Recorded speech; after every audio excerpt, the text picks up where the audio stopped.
What's going on, everybody? Yeah, just want to get on here and bring everybody back to now. Appreciate y'all being here and vibing with me for a bit. Today I want to talk about gratitude and how kind of resonating in the small things really starts to snowball. It's easy to start getting, maybe drifting into the old man, and next thing you know, you're experiencing fears, anxiety, anger, envy, rage, all these stuff, these labels that we kind of can define in our own experience. But, a lot of those have to do with states of suffering. There's states that they don't feel good. They feel constricted, draining, very energy draining situations. And, learning to let that go and change the mindset to then change the perception of everything that's going on, because it's only ever now. So it's like now is when you feel grateful. Now is when you feel joy. Now is when you experience happiness. Anything that starts telling you no, it's tomorrow. That's when that happens. You grind through now. You grind through your life for this imaginary future, and it'll even go on to you grind through your entire experience, the human experience, until you die. Then you can feel maybe some of God's love. Then all of a sudden you go to heaven, and then things are different. Instead of connecting with your Creator now and starting a spiritual walk now, and really the more that you become more still and start to look around you in your space, everything that you have right now is all that you need at the moment to fully experience joy, happiness, and ultimately peace. And I want to share these techniques so you can vibe in this space to the max.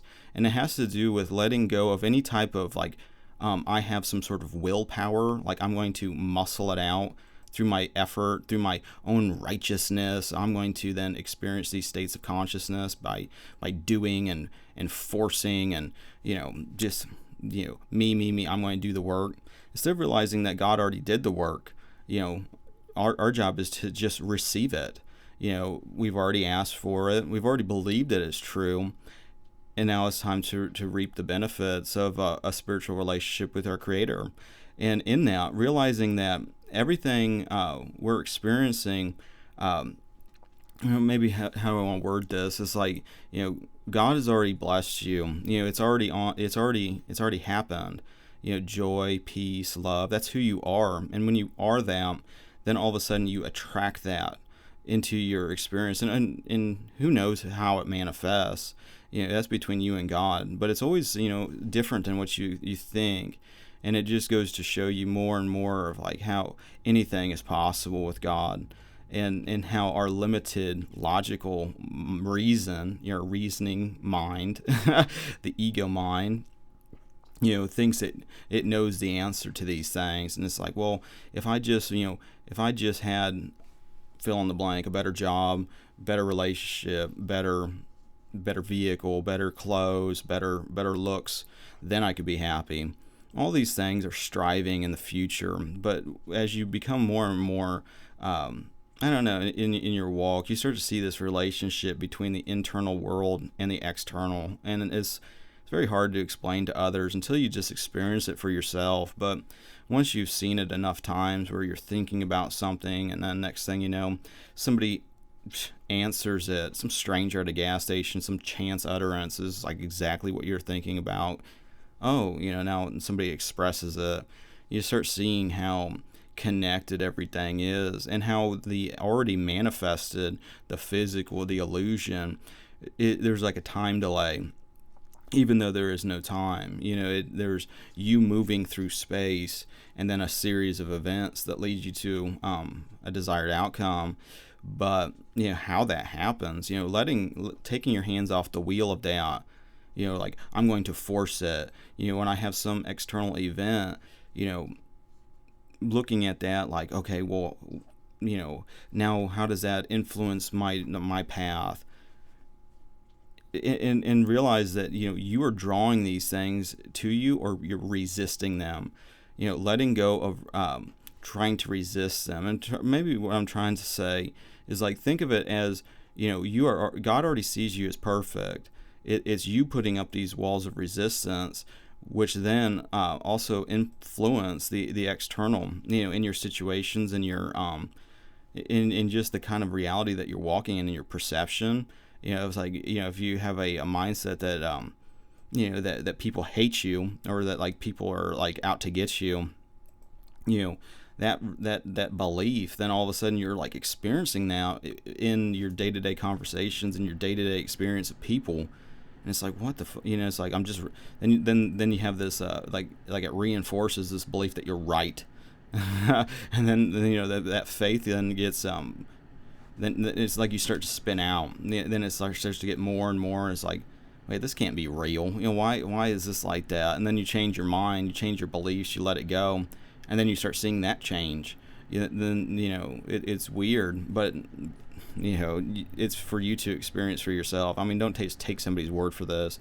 This is something you can experientially know. And like maybe the best way to describe it is like, as you put on these states of consciousness, gratitude, it's almost like then it opens up the floodgates for more things to be grateful for. It's like God's already given you plenty to be grateful for, but it's our perception that might be distorted, or having some sort of error in thought, that through just like maybe wisdom or understanding, that error gets resolved, and the situation in your walk resolves, and now all of a sudden what was already there now becomes apparent. It's weird, how much of an illusion. And then speaking about illusions, it's hard to verbally express it. But take money for example. God says that you're abundant and you're blessed. You're one with God's abundance. Because of being one in Christ. You're one with everything. You're not separate from these things. You're not separate in a scarcity mindset. You're one with God's abundance, and because of that, your inheritance is you're blessed. The problem starts to become in the moment of resisting being blessed. And you're like, no, I can't possibly accept that. I need to suffer, and I need to be, digging through trash cans, and I need to strive, and I need to work hard, and I need to do the effort. I need to do it. Instead of realizing that God already did it. Jesus already did it. You're already blessed, and Jesus lives inside of you by faith. And so you're already one with Jesus. On the inside, you're connected to God through the Holy Spirit. And because of that, you're one with God's abundance and in the kingdom of God. And the more that you stop resisting now, the more it starts manifesting around you, and the more you see it. So it's like the idea that you're going to, through your effort and through your force and through linear time, you're going to figure this thing out in the already manifested. Everything that you see is already, it's a reflection. It's the past. It's almost like what science would tell you about stars, how that when you see it, it's already like millions of years old because of the distance light had to travel. It's kind of a similar concept. By the time you see and experience the reflection from the great mirror, it's already reflecting a state of consciousness that was. And so instead of sitting there judging it, you start to bless it and make a new choice and choose again. So if you're experiencing maybe scarcity or lack, or who knows, what we can experience. We can experience all sorts of things, through our beliefs in these things. But like, say you're experiencing something that is obviously not who you are anymore. Don't just sit there and battle with the reflection, battle with the already manifested, but see for what it is. It's like, okay, well, it's just showing me something. Maybe it's showing me some area where I'm resisting, but don't judge it, because you're ultimately judging yourself. We're all connected. So, in a lot of ways we all mirror certain things, and how that actually works is between you and God to figure out.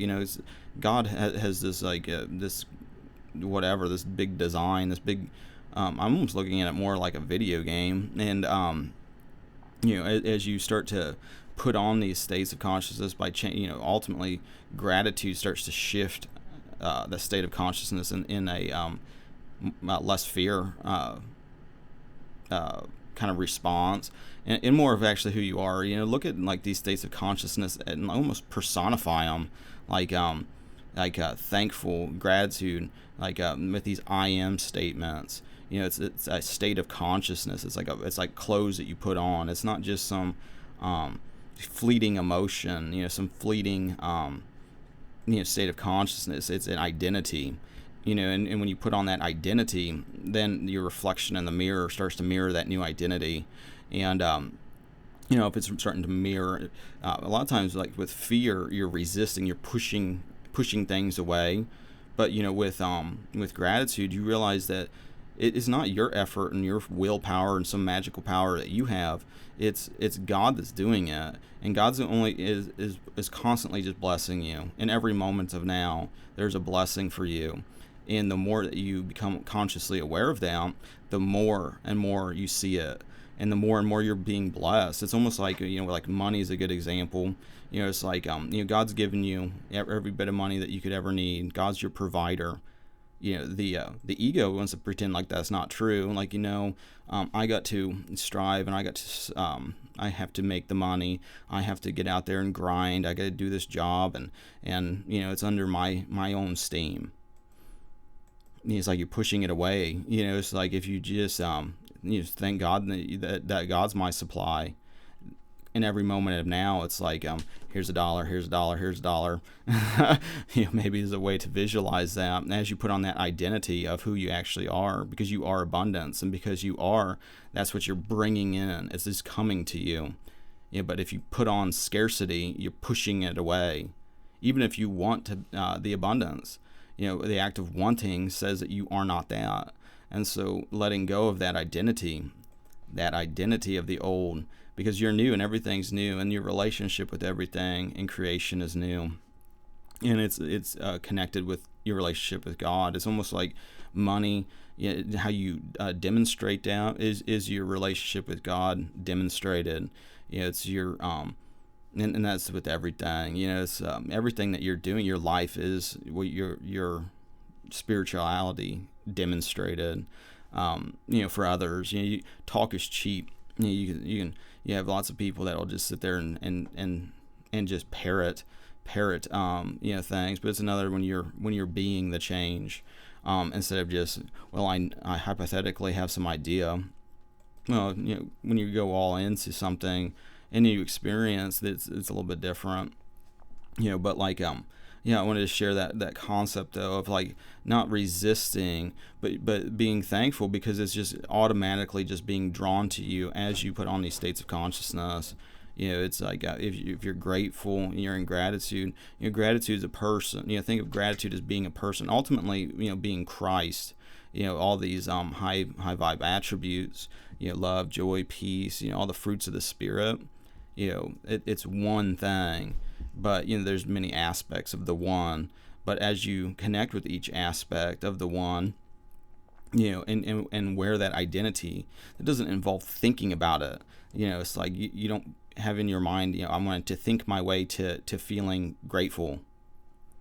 Now, if you're in your mind, a lot of times the thoughts are associated with the feeling, and you aren't the feeling or the thoughts.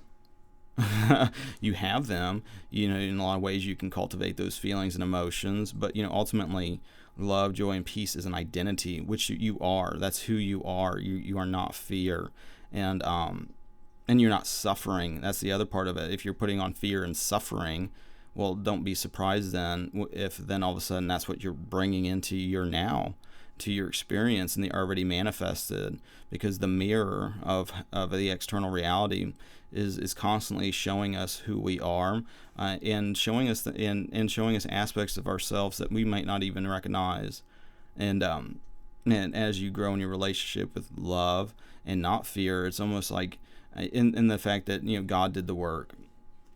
Your job is to receive it, to just allow God to bless you, instead of putting up these walls of resistance because of the fear of maybe being vulnerable, being unworthy, all of these things. Whatever's triggering you in the inside, that's what you got to kind of address. That's preventing full manifestation of love or joy or peace or any of these types of things. But with that being said, I think I'm gonna bounce. So thanks everybody for listening, and have a I like to do these quote unquote random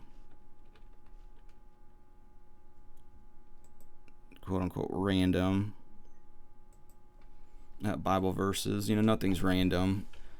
God's 100% in control of literally everything. He speaks to us in the moment. Just want to give him a chance to speak to you, who's ever listening now. Let's see what he's got to say. Genesis 6:5. And God saw that the wickedness of man was great in the earth, and that every imagination of the thoughts of his heart was only evil continually. Well, there you go. And with that being said, I appreciate you guys liking, sharing, subscribing, all that kind of fun stuff. I think somebody's here. I got to bounce here. But yeah, have a good rest of your night, everybody, and God bless.